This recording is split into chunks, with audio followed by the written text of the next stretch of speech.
कुछ आसान होगी। लेकिन शुरुआत उत्तर प्रदेश से। कहते हैं उत्तर प्रदेश दिल्ली का दरवाजा है, जिसकी पकड़ यूपी में बन गई उसका दिल्ली का रास्ता आसान हो जाता है। अगले साल यूपी में विधानसभा चुनाव होने हैं और उससे पहले ही योगी और केंद्रीय नेतृत्व के बीच टकराव की खबरें आने लगी थी। आज इन अटकलों पर एक तरह से विराम लगा है। मुख्यमंत्री योगी आदित्यनाथ ने प्रधानमंत्री से मुलाकात की है। इस मुलाकात के राजनीतिक मायने हैं। दरअसल इस बैठक को उत्तर प्रदेश कैबिनेट विस्तार की चर्चाओं के बीच जातीय समीकरणों को साधने वाला माना जा रहा है। 2014 लोकसभा हो या 2017 का यूपी विधानसभा, गैर यादव ओबीसी का जातीय आधार रखने वाले दलों ने बीजेपी की राह आसान की थी। बीजेपी अपने उसी फॉर्मूले को दोहराना चाहती है। इस समय यूपी में पार्टी की जातीय इंजीनियरिंग चल रही है।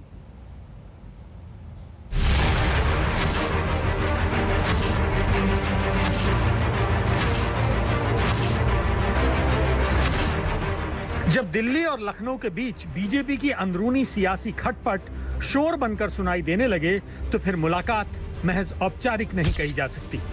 गुरुवार को मुख्यमंत्री योगी आदित्यनाथ बीजेपी अध्यक्ष जेपी नड्डा से मिले, फिर गृह मंत्री अमित शाह से भी मुलाकात हुई और आज प्रधानमंत्री नरेंद्र मोदी से मुलाकात की तस्वीर सामने आई। सवाल उठे कि क्या जिस खटास की चर्चा गर्म है, योगी उसमें मिठास की चाशनी मिलाने दिल्ली पहुंचे थे।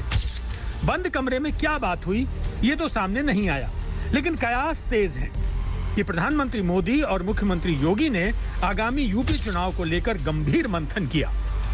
सूत्रों के मुताबिक सामाजिक और जातीय समीकरणों को साधने के लिए यूपी कैबिनेट में कुछ नए चेहरों को जगह देने पर बात हुई। योगी को विधायकों की नाराजगी दूर करने को कहा गया, सुपरफास्ट वैक्सीनेशन पर जोर देने और उसे जमीन पर उतारने को कहा गया है। गरीब कल्याण और विकास योजनाओं को राज्य में जल्द से जल्द पूरा करने पर बात हुई। समझ लीजिए कि इन मुलाकातों के बाद जब योगी वापस लखनऊ जाएंगे तो उनके पास 2022 के यूपी विजय प्लान का ब्लूप्रिंट साथ होगा। पीएम मोदी, गृह मंत्री अमित शाह, बीजेपी अध्यक्ष जेपी नड्डा से यूपी के मुख्यमंत्री योगी आदित्यनाथ की मुलाकात के बाद ये साफ हो गया है कि वहां सरकार और संगठन में कोई भी फैसला लेने से पहले दिल्ली का ग्रीन सिग्नल लेना बहुत जरूरी है, क्योंकि पार्टी को योगी सरकार के कामकाज को लेकर जो फीडबैक मिला है वो चुनावी दृष्टिकोण से ठीक नहीं है और इसीलिए पार्टी नेतृत्व ने अब यूपी को लेकर कड़े फैसले लेना शुरू कर दिया है। बीजेपी यूपी में 2022 की चुनावी लड़ाई जीतना चाहती है और वो भी कहीं बड़े बहुमत से, लेकिन उसके सामने कई चुनौतियां हैं। हाल में हुए पंचायत चुनाव के नतीजे, जिनमें अयोध्या तक में बीजेपी को हार मिली थी, कोरोना की दूसरी लहर की भीषण त्रासदी और लोगों में नाराजगी, पश्चिमी यूपी में किसानों का विरोध और पश्चिम बंगाल में प्रधानमंत्री मोदी के चेहरे के दम पर विजय की कोशिश नाकाम होने से पार्टी को झटका लगा है। और जब विश्वास डगमगाता है तो फिर युद्ध स्तर पर डैमेज कंट्रोल होता है। बीजेपी इसी मोड में है। पार्टी का जोर सोशल इंजीनियरिंग पर है। बीजेपी से नाराज चल रहे समुदायों और उनके नेताओं को मनाने की कोशिश तेज हो गई है। बीजेपी की रणनीति को समझने के लिए 2017 के चुनावी नतीजों को देखना जरूरी है। बीजेपी की अगुवाई वाले गठबंधन को 325 सीटों के साथ प्रचंड जीत मिली थी। इस जीत में ओबीसी वोटर, जिनकी तादाद 41.5% है, उनकी सबसे अहम भूमिका थी। उत्तर प्रदेश विधानसभा में ओबीसी वोटर 145 सीटों पर अपना असर रखते हैं। इसके अलावा बीजेपी 21% दलित वोटरों को भी साधने में लगी है। दलित वोटर यूपी में 100 सीटों पर असर रखते हैं।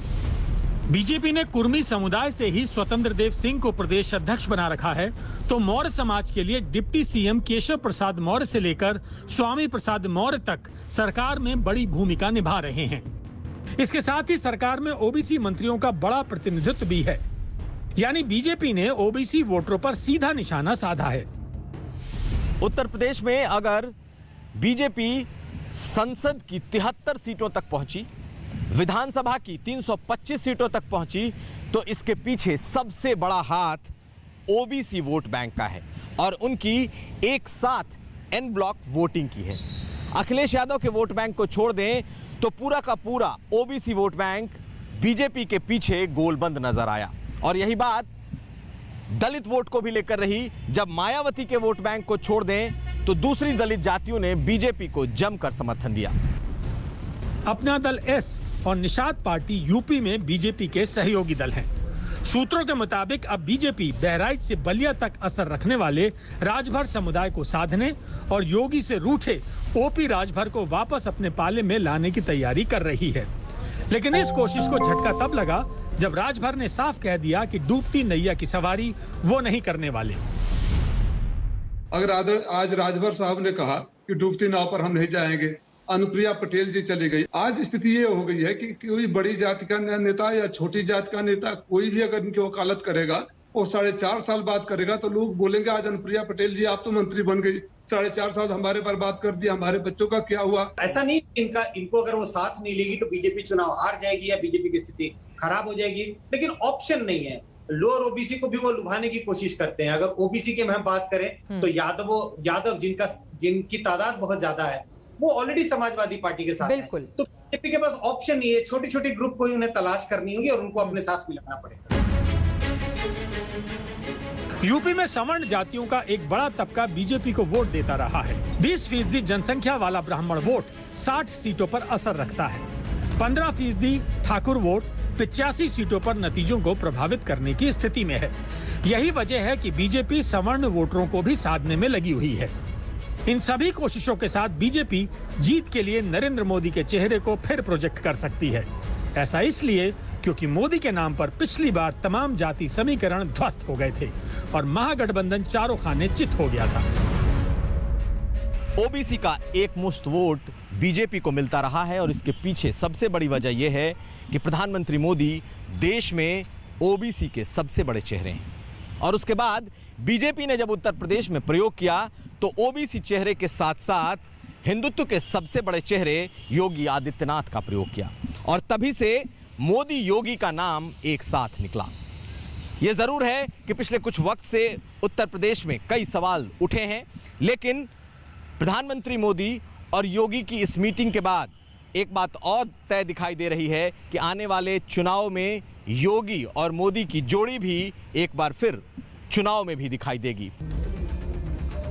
यहाँ ये याद रखना होगा कि बीजेपी की सबसे बड़ी ताकत हिंदुत्व है और योगी उसके बड़े झंडाबरदार हैं। पार्टी पूरे देश में उन्हें इसी तरह प्रोजेक्ट करती रही है। हालांकि दूसरी लहर की तबाही के बाद बीजेपी कोई चांस लेने के मूड में नहीं है, क्योंकि यूपी को देश की सत्ता की मास्टर चाबी माना जाता है। दिल्ली से हिमांशु मिश्रा के साथ कुमार अभिषेक, लखनऊ, आज तक।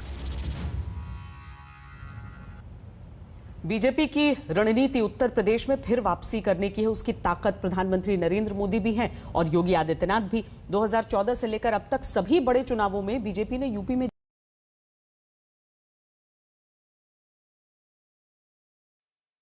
तो समाज के सभी वर्गों ने बीजेपी को वोट दिया। 82% ब्राह्मण, 89% राजपूत, 70% वैश्य, 91% जाट, 84% अन्य सवर्ण, 23% यादव, 80% कुर्मी और कोयरी, 72% अन्य, 17% जाटव, 48% गैर जाटव, 8% मुसलमानों ने भी बीजेपी को वोट दिया था। यानी बीजेपी को ओबीसी, सवर्ण, दलितों के बड़े तबके ने वोट दिया। यही नहीं, यूपी में माना जाता है कि ब्राह्मण और क्षत्रिय बिल्कुल अलग अलग पार्टियों को वोट करते आए हैं, लेकिन ये 2019 लोकसभा चुनाव में नहीं दिखा। ये बिल्कुल नया ट्रेंड था। अब सवाल यह है कि क्या बीजेपी इस ट्रेंड को दोहरा सकती है? ये सवाल इसलिए क्योंकि बीजेपी के सामने चुनौतियों की कमी नहीं है। मसलन पार्टी में आपसी खींचतान चरम पर है। बेरोजगारी और महंगाई को लेकर लोगों में नाराजगी है। पश्चिम यूपी में जाट समुदाय बीजेपी से नाराज बताया जा रहा है। कोरोना की दूसरी लहर से जो निराशा फैली है वो पार्टी को भारी नुकसान पहुंचा सकती है। 2017 में यूपी में बीजेपी में जो जनादेश मिला उसमें आम जनता और समर्थकों में डबल इंजन से कामकाज वाली उम्मीद थी। एंटी इनकम्बेंसी फैक्टर के साथ उन उम्मीदों को पूरा कर ले जाना आसान नहीं है। यही वजह है कि बीजेपी